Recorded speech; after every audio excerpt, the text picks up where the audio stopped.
Okay, we're gonna do this. Oh, the hero. Forgot about that. Okay. Yeah. That's the only exception to the rule. Cast all spells you've played this game, target stores randomly, and Berserker Throw deal 2 damage. Okay, so it's not 2 damage over here. Right. 5? I go 5 stars. I would go 5. I mean, this is essentially Yogg and a hunter. Except you replay the spells you played this game, which most hunter spells that you're going to be replaying with this are dope. Are fantastic. Yes. 5. The only card that you're probably maybe going to end up hitting yourself with is either Flanking Strike, Kill Command, or Baited Arrow, and that's the problem. Because most that people were talking about is like, oh, he'll recast Lesser Spell Stone. He'll recast Crushing Walls. He'll recast To My Side. Yeah. Stuff like that. Yeah. And the hero power is absolutely perfect. It's the balanced. Hero power is fine. For the battle cry, for what you're getting from the battle cry, the hero power is absolutely perfect. It's just a little underpowered for what you're expecting a hero power to be from a hero card. 2 damage, target anything, I think is perfect. It's good, but it's not a great hero power. I'm still giving this a 5, though. I still give it a 5. Yeah, alright. Now Paladin cards, and now Paladin cards. Alright. Paladin. 1, Blood Claw. Deal 5 damage. Battle card, deal 5 damage. You better be right about this heal Paladin. Heal it in! I give this a... Okay. Because I'm not seeing the Healadin yet, 1. Okay. See, that was my initial first thought. I'm like, why would you take 5 damage for a 2/2 weapon? When you can play the Warrior card that's a 4-cost 3/3, equip a 2/2 weapon. Yeah. But because of Healadin. Yeah. I'm still only going to give it 3 stars for playing. Okay. I'm going to give it a 1 star just because I'm going in blind. So... If you restore... Okay, so Zendar Templar... If you restore... Wow! Restore 10 health this game. Right. This is a 5. This is a great card. This is a 5. This is 4 stars. I can see... I don't even know much to say on this one. It's just... With Paladin, it's pretty easy to heal. Yes. A lot. Apparently, you don't remember that part, though. But. No, I just think healing as often as to recover this 5 the next... Like, are you saying you can recover this 5 damage the next turn? Oh, you probably could. Okay, I'm missing that, but I'm overall 10 healing 10 health is easy. You have Holy Light. Holy Light heals 6. Okay. That's why I'm saying this card's a 5, because overall you've definitely probably as a paladin healed 10 health to yourself, and that late in the game, I've probably exhausted all my resources. I can't deal with a 4 mana 8/8 taunt. Right. That's why I'm saying this is a 5. I say 4. Okay. High Priest Thekal. Battle cry. Convert all but one of your hero's health into armor.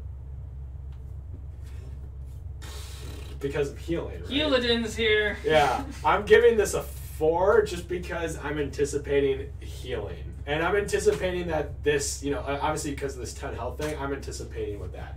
Also, I can see this being played in a unique paladin.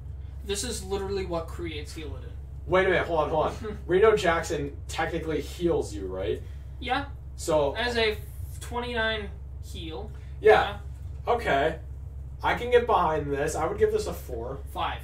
5 stars. This is what creates Healadin. This is literally what is creating Healadin. Interesting. Because I can see now that. You can heal all that health now that you're at that 1, and now you have a bunch of armor as well. I just noticed something. Look at his gloves.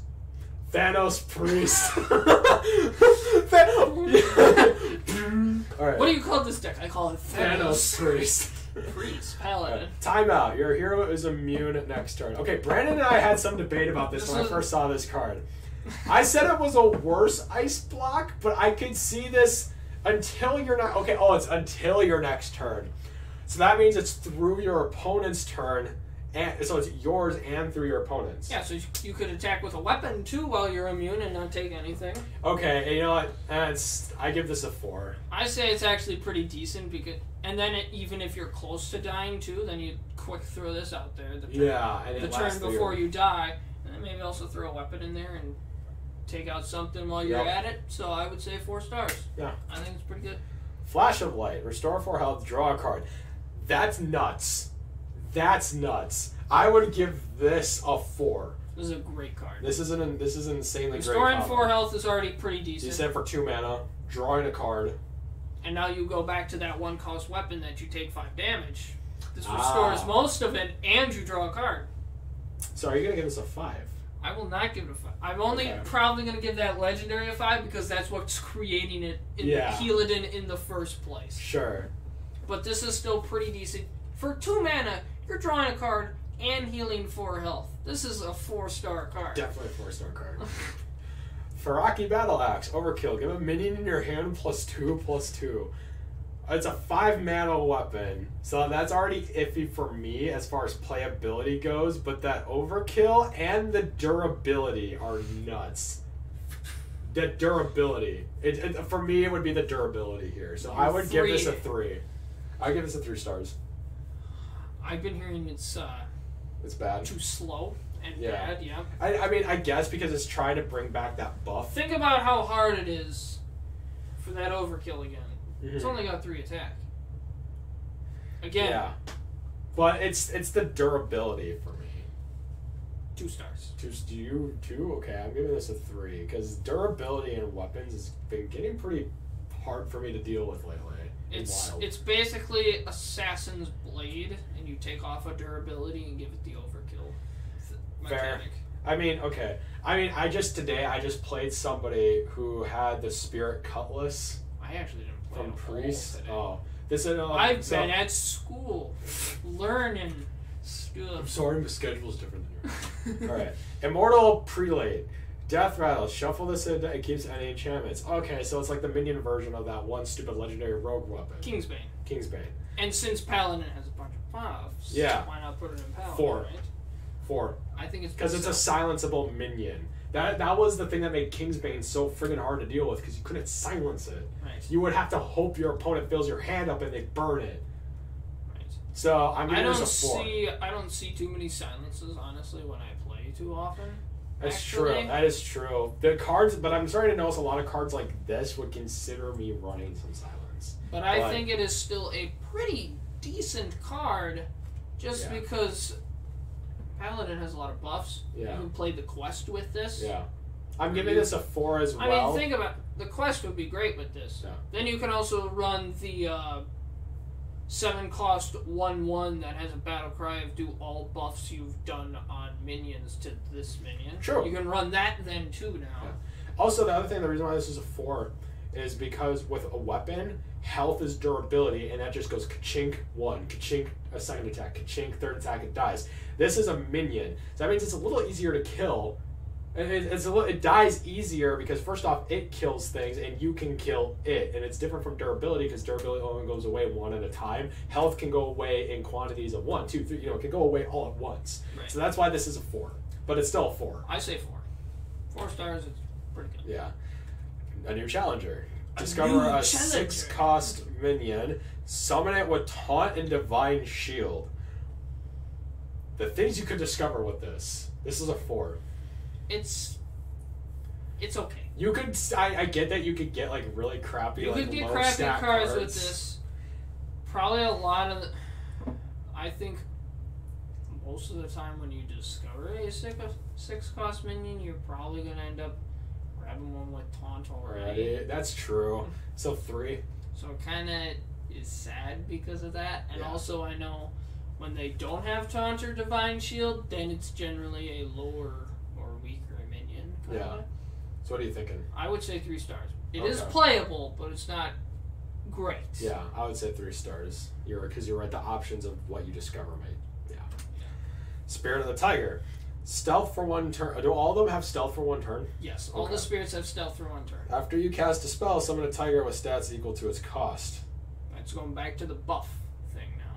So, okay, but with Paladin, their buffing is kind of low. Their mana's, their spells that buff have low mana cost. Right. So I'm thinking when you play a 2-mana minion, it's going to be a 2/2/2. It's a 2/2. Yeah. A 2-mana 2/2. Okay. Right. 2. I would give this a 2. I so far the spirit cards haven't been really speaking to me, so I say this is a 2. This one's kind of interesting because once again you go back to the quest paladin and the buffs and everything. So I think that just kind of exemplifies it a little bit more. Yeah. So I would say it is. I would say 3 stars. I'm looking at the mana cost too for what it is. Right. So that's why I'm giving it a 2. I would give it the playable though. Okay. And this is the guy that I was kind of iffy about at first, but then I forgot that it had Divine Shield, Rush, and Lifesteal. This is a 4 now. This is a 4 for me. It takes a while before he starts coming out. Yeah. That's the thing. But if you are once again quests, buffing, this is cool. Yeah. This is awesome for This is one of those things where I want to see in the late game, or I would want to see in my starting hand to mulligan, so I know I want to draw it, like reduce the risk of drawing it, Right. Yeah. I think all those cards kind of combined is maybe going to create a quest paladin. Okay.